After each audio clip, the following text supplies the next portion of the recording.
Assalamualaikum warahmatullahi wabarakatuh. Selamat datang kembali di channel Kisah Warganet. Di kesempatan kali ini saya akan membawakan sebuah kisah yang berjudul Rumah Bekas Peninggalan. Seperti apa ceritanya? Tanpa banyak basa-basi lagi, mari kita masuk ke ceritanya.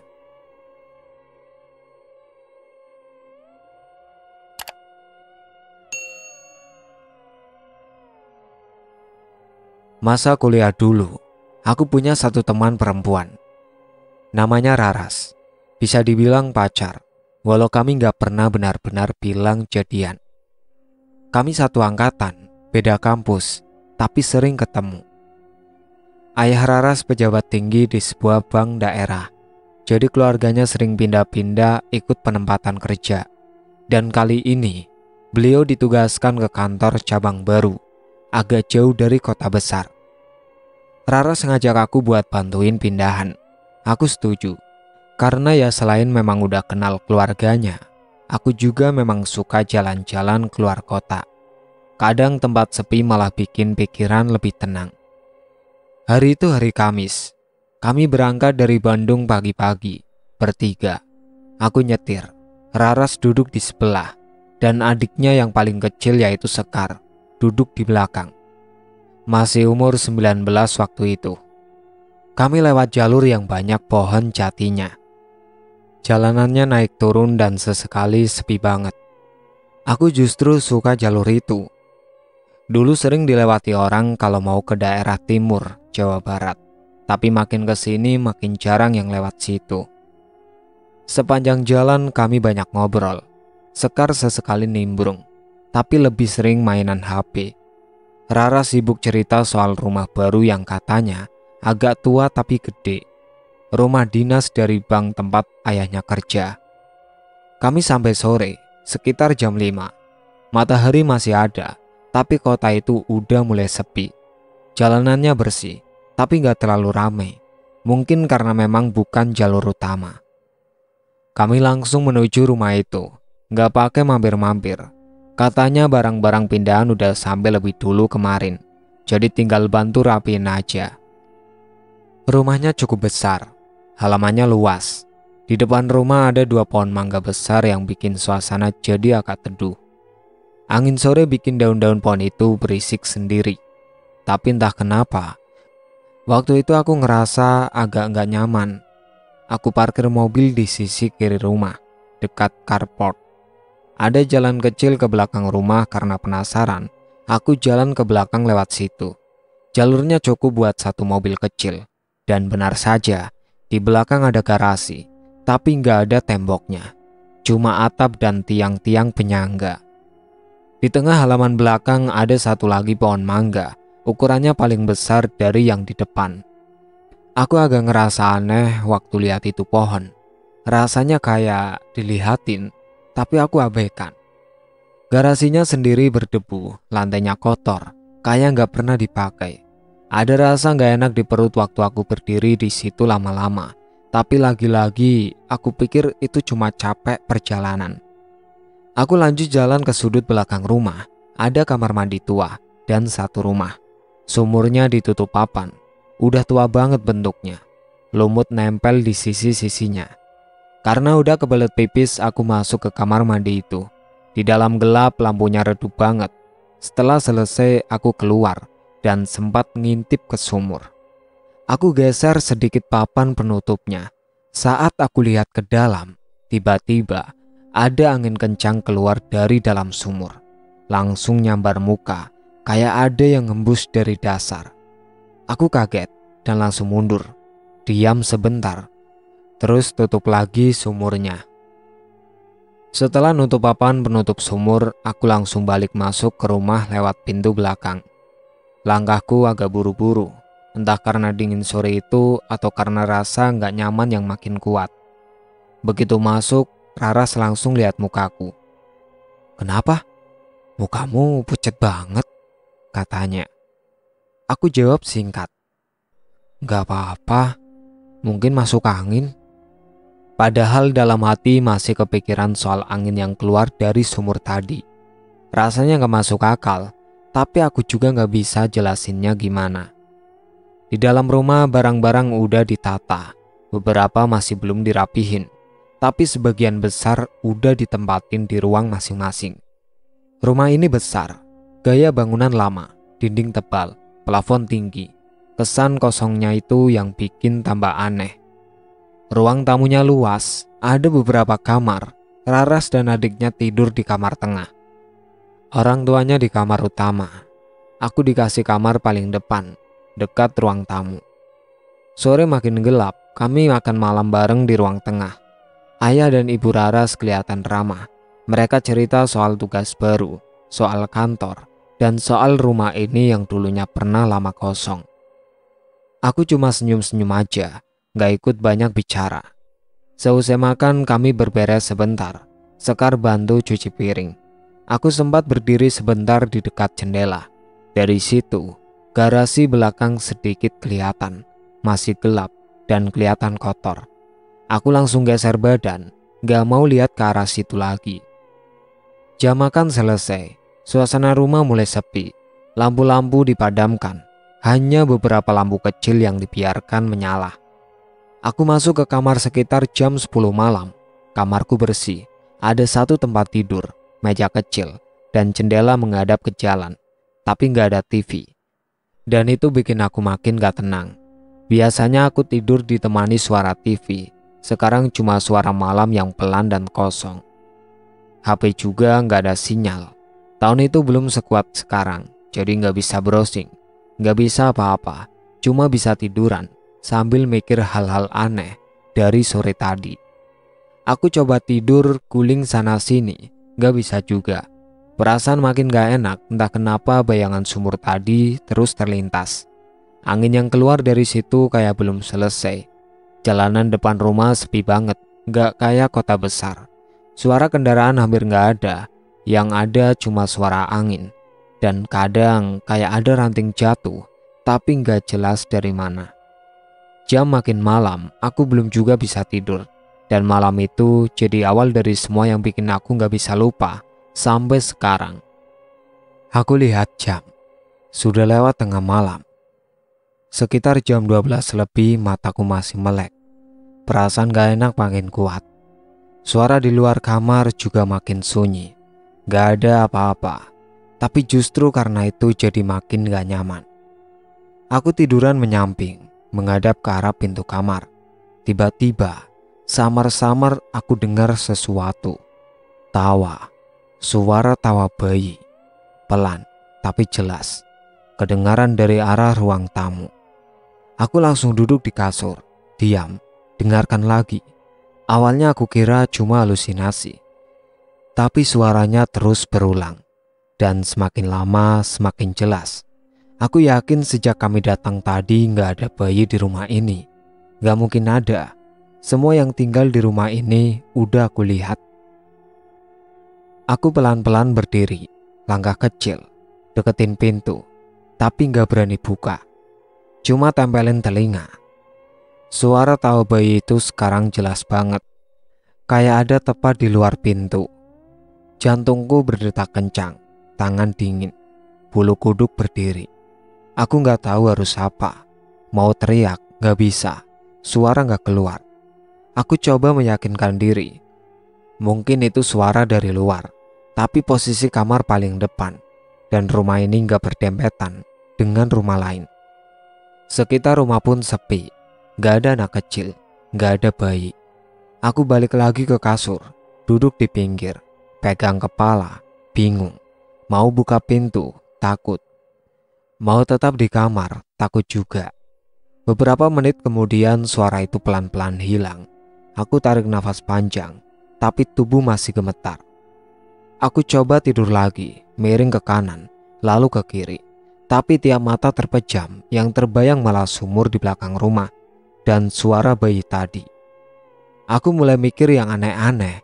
Jangan-jangan, suara tadi memang bukan suara biasa. Kepalaku makin berat. Tapi mata tetap melek.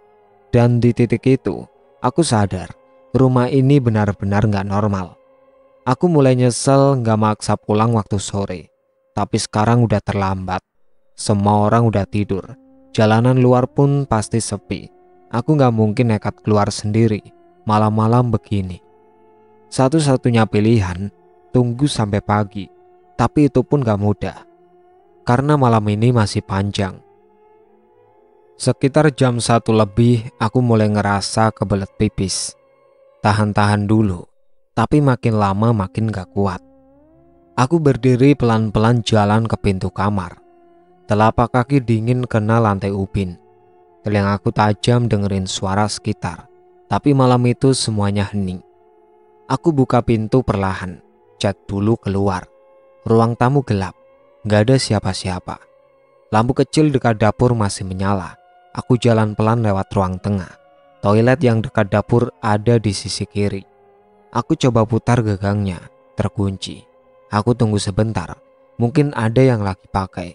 Tapi udah hampir 2 menit. Gak ada suara dari dalam, gak ada air mengalir, gak ada apa-apa. Aku mulai ragu, tapi karena udah gak kuat, aku mutusin buat ke toilet yang di luar, di belakang, di sebelah sumur itu. Langkahku pelan, pintu belakang kubuka. Angin malam langsung menyambar, dingin dan kosong.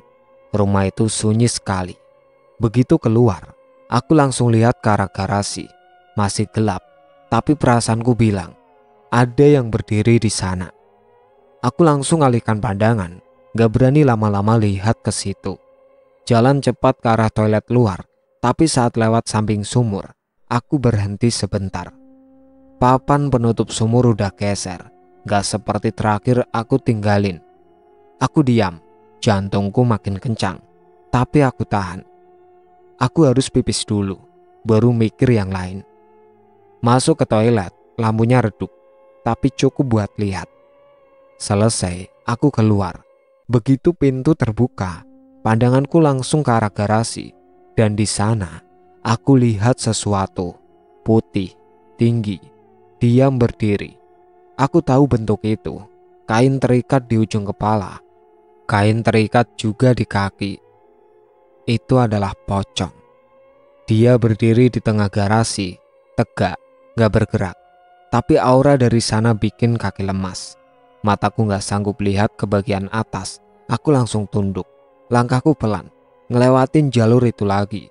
Jalan ke pintu belakang rumah, tapi terasa jauh banget. Setiap detik aku pikir dia bakal lompat atau datang ke arahku. Begitu sampai di pintu, aku langsung masuk. Kunci pintu rapat-rapat. Nafas ngos-ngosan, dada sakit. Tapi aku masih bisa bergerak. Aku jalan cepat ke kamar, tutup pintu, duduk di lantai, bingung sendiri. Aku baru sadar, sejak pertama kali lihat sumur itu semuanya berubah. Dan sekarang, aku gak tahu apakah aku bakal bisa tidur malam itu. Jam udah hampir jam 2 lewat, tapi rasa takut bikin tubuh gak bisa istirahat. Aku masih duduk di pinggir tempat tidur, tangan dingin, keringat dingin, badan lemas. Tadi aku lihat pocong. Bukan cuma bayangan, bukan hayalan. Jelas, dia berdiri di garasi belakang. Aku coba tarik nafas panjang, tapi gak bisa tenang. Bulu kuduk masih berdiri semua. Aku nyalain lampu kamar, duduk sambil terus liatin pintu. Takut kalau nanti ada suara aneh lagi. Tapi anehnya, malam itu malah makin sunyi. Sunyi banget, sampai bunyi detik jam terdengar jelas. Aku coba berbaring, bantal basah karena keringat. Beberapa menit kemudian suara itu datang lagi. Tawa bayi, tapi kali ini lebih dekat, lebih pelan, lebih dingin rasanya. Bukan kayak bayi yang bahagia, tapi kayak sengaja mau didengar. Aku gak tahan, aku berdiri, jalan pelan ke pintu kamar. Aku buka sedikit, hanya celah sempit. Mata coba lihat keluar, ke arah ruang tamu. Dan di situ, aku lihat dia. Seorang perempuan duduk di sofa, rambut panjang terurai, pakai daster gelap. Bayi kecil ada di pangkuannya. Tangan kirinya membelai kepala bayi itu pelan-pelan. Aku gak bisa lihat jelas wajahnya, tapi dari arah pandangannya dia sedang menatap ke arah kamarku. Diam, gak bergerak. Aku langsung tutup pintu pelan-pelan, badan gemetar, kaki lemas, nafas berat. Aku duduk di lantai, bersandar ke tembok. Masih dengar suara bayi pelan dari luar. Otakku mutar cepat. Aku nggak bisa menjelaskan apa yang aku lihat, tapi aku tahu satu hal, itu bukan orang rumah. Raras tidur di kamar tengah, Sekar juga. Gak mungkin ada perempuan lain, dan yang paling penting, gak mungkin ada bayi. Aku pengen keluar rumah tapi kakiku gak bisa diajak gerak. Yang bisa aku lakuin cuma nunggu, duduk, dengerin, gemetar. Dan malam itu belum selesai, karena setelah suara bayi, aku mulai dengar suara langkah kaki pelan dari arah belakang rumah, menuju ke depan, menuju ke arah ruang tamu. Langkahnya datar, kadang cepat, kadang pelan. Aku pegang gagang pintu, pastikan terkunci. Tapi aku lupa. Pintu tadi belum sempat aku kunci. Tadi masuk buru-buru. Dan sekarang, gagangnya mulai bergerak. Ada yang pegang dari luar. Coba buka perlahan. Tanganku lemas, gak bisa bergerak. Dan pintu mulai terbuka pelan-pelan. Sampai akhirnya, dari celah itu, muncul satu kepala. Rambut panjang, wajah pucat. Matanya ngeliat langsung ke arahku, dan dia senyum. Setelah itu, aku gak ingat apa-apa lagi. Pingsan di tempat. Aku baru sadar saat tubuhku diguncang pelan.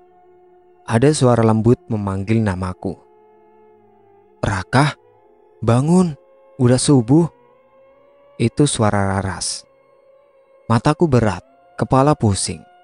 Tapi perlahan aku buka mata. Cahaya lampu kamar masih menyala di depan. Raras berdiri sambil nunjuk jam. Udah adzan dari tadi, bangun yuk. Aku bangun pelan, duduk. Nafas masih berat, baju basah, keringat dingin dari ujung rambut sampai punggung. Raras lihat aku agak lama. Kamu sakit ya? Mukamu pucat banget. Aku cuma geleng pelan. Enggak, cuma pusing dikit. Padahal dalam hati aku masih nyusun ulang semuanya. Aku ingat jelas sosok wanita itu. Bayi di pangkuannya, suaranya, langkah kaki, gagang pintu yang bergerak. Dan terakhir, wajah pucat itu masuk lewat celah pintu. Senyumnya. Aku yakin itu bukan mimpi. Rasanya terlalu nyata. Aku gak cerita apa-apa ke Raras. Cuma bilang mau wudhu dulu. Setelah dia keluar dari kamar, aku ambil handuk kecil. Lap wajah. Lihat diri di cermin kecil di meja. Mata sayu, wajah pucat. Jalan ke kamar mandi dalam rumah. Kali ini gak terkunci. Air wudhu dingin banget, tapi justru bikin aku agak sadar. Selesai sholat, aku ikut sarapan bareng. Ayah dan ibu Raras udah duduk duluan. Suasana di meja makan pagi itu tenang. Biasa aja, gak ada yang aneh. Semua kelihatan seperti pagi biasa di rumah biasa. Tapi buat aku semuanya udah berubah. Dalam hati aku cuma pengen satu, yaitu pulang. Setelah makan aku pamit ke Pak Pradipta dan istrinya. Bilang ada urusan di kampus, padahal gak ada. Aku cuma gak sanggup tinggal lebih lama di rumah itu. Rara sempat tanya, kok buru-buru banget? Aku jawab singkat, malas, kejebak macet. Mereka mengizinkan. Sekar bahkan sempat melambai dari depan pintu waktu aku masuk mobil. Tapi sepanjang jalan pulang ada perasaan aneh, kayak mobilku berat di bagian belakang. Kayak ada yang ikut duduk di bangku tengah. Aku gak berani lihat kaca spion. Aku jalan terus, fokus ke depan. Sampai di kota aku langsung pulang ke kos. Gak mampir kemana-mana. Gak juga kabarin siapa-siapa. Rasanya cuma pengen rebahan nutup semua jendela dan ngelupain semuanya. Tapi gak bisa. Malam pertama di kos aku masih kebayang wajah pucat itu. Senyum di balik pintu. Tawa bayi. Langkah kaki dari belakang rumah. Semua muter di kepala. Selama beberapa hari aku gak cerita ke siapa-siapa. Termasuk ke Raras. Aku cuma bilang ke dia kalau rumah barunya agak suram. Tapi aku gak bilang soal sumur, toilet luar, garasi, dan semua yang muncul malam itu. Raras juga gak nanya terlalu dalam. Mungkin karena dia dan keluarganya juga belum lama tinggal di sana. Hari-hari berikutnya berjalan kayak biasa. Kuliah, tugas, nongkrong. Tapi tidurku gak pernah benar-benar nyenyak. Kadang suara tawa bayi itu muncul lagi. Bukan keras, tapi cukup untuk bikin aku terbangun dan duduk sambil nahan napas. Tepat seminggu setelah aku pulang, Raras ngechat. "Besok aku ke kota, sekalian cari keperluan buat kampus." Aku jawab, "Oke, mau jemput di mana?" Dia bilang nanti sekalian mampir ke kampusku. Kami janjian ketemu di kantin sore itu. Pas ketemu, dia bawa wajah datar, tapi tatapannya beda. Belum sempat aku nanya, dia langsung bilang, "Aku mau nanya sesuatu." Aku diam. "Kemarin malam, ibu sempat lihat perempuan duduk di ruang tamu." Aku langsung kaku. Ibu pikir itu Sekar, tapi Sekar tidur di sebelah dia. Pas ibu nyalain lampu, gak ada siapa-siapa. Aku gak bisa jawab, cuma duduk dan ngeliat wajahnya. Bapak juga sempat dengar suara anak kecil. Katanya pikir itu TV, padahal udah dimatiin. Aku tarik nafas, perlahan aku cerita semua. Tentang sumur, tentang angin sore itu, tentang tawa bayi, tentang wanita dan bayinya di sofa, tentang pocong di garasi, tentang wajah yang masuk lewat celah pintu. Raras diem lama, terus dia cuma bilang, "Jadi bukan cuma kita." Dan dari situ semuanya berubah. Aku baru sadar, rumah itu memang bukan rumah biasa. Dan kami semua, tanpa sadar, sudah masuk ke tempat yang bukan milik kita. 2 hari setelah obrolan itu, Raras kirim pesan singkat. "Ayah minta pindah rumah." Aku baca pesan itu berulang kali. Raras bilang ayahnya gak cerita apa-apa ke pihak kantor. Cuma minta dipindahkan ke rumah yang lain. Dengan alasan tempat sekarang terlalu jauh dari kantor dan kurang nyaman. Tapi sebenarnya bukan karena itu. Raras dan keluarganya mulai ngerasain hal yang sama. Ibu sering lihat bayangan lewat lorong. Sekar bilang pernah dengar langkah kaki di luar jendela kamarnya jam 3 pagi. Ayahnya sendiri sempat mimpi buruk berhari-hari. Mimpi yang sama, tentang perempuan berdiri di garasi, diam dan menatapnya. Seminggu kemudian mereka pindah ke rumah baru, masih di kota yang sama, tapi lebih dekat ke area ramai. Rumah modern, terang, dan gak ada sumur di belakangnya. Waktu itu aku sempat main ke rumah barunya. Kami ngobrol di teras. Ibu Raras lebih banyak diam, tapi sorot matanya beda, kayak lega, tapi masih menyimpan sesuatu. Pak Pradipta cuma bilang, "Kadang gak semua tempat bisa ditempati manusia, nak." Itu kalimat yang gak akan aku lupa.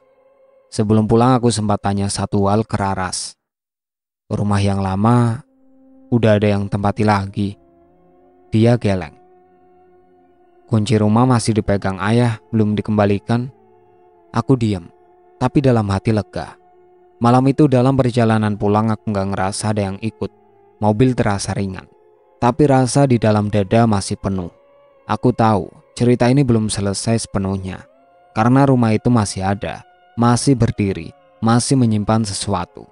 Dan yang lebih menakutkan dari penampakan adalah perasaan kalau kita tahu apa yang kita lihat itu nyata.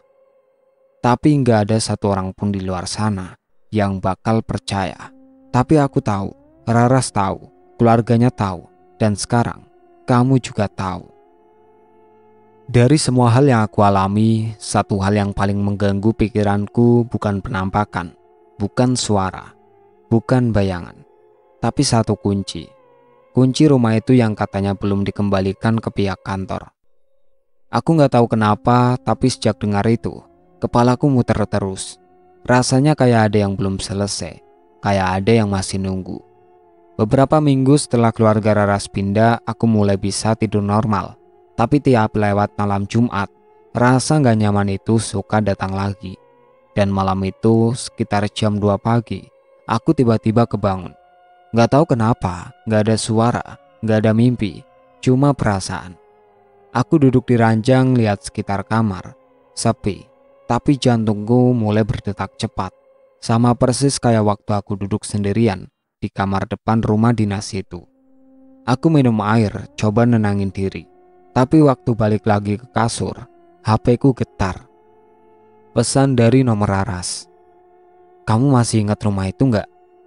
Aku jawab, Masih? Kenapa? Dia balas, tadi siang ibu mimpi, katanya ada perempuan nunggu di sumur, duduk di pinggir, manggil-manggil seseorang. Aku gak langsung balas, cuma bengong.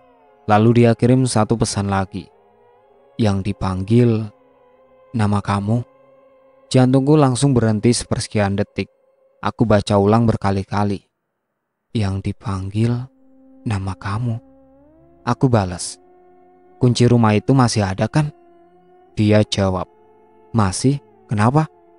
Aku cuma tulis, kunciin rapat-rapat, jangan kasih ke siapa-siapa. Dan malam itu untuk pertama kalinya sejak kejadian itu, aku benar-benar takut, bukan karena apa yang aku lihat, tapi karena apa yang mungkin akan datang lagi.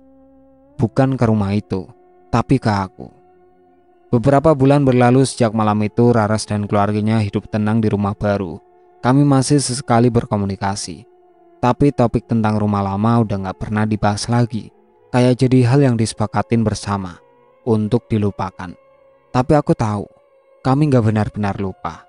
Kunci rumah itu masih dipegang ayah Raras, belum dikembalikan, belum diserahkan ke siapapun. Dan sampai hari ini rumah itu tetap kosong, atau lebih tepatnya tidak ditempati manusia. Kadang dalam tidurku sumur itu muncul lagi, kadang samar, kadang jelas. Pernah satu malam, aku mimpi berdiri di depan garasi yang gelap, dan dari arah kanan ada suara tawa kecil, pelan. Lalu muncul sosok perempuan membawa bayi, berjalan melewatiku, masuk ke dalam rumah, tanpa bicara, tanpa menoleh. Aku bangun dengan nafas terengah, tapi kali ini gak panik. Aku juga bingung, cuma diam, karena mungkin memang begitulah akhirnya. Bukan semua tempat bisa ditempati manusia, dan bukan semua tempat harus diusik. Rumah itu sekarang masih berdiri.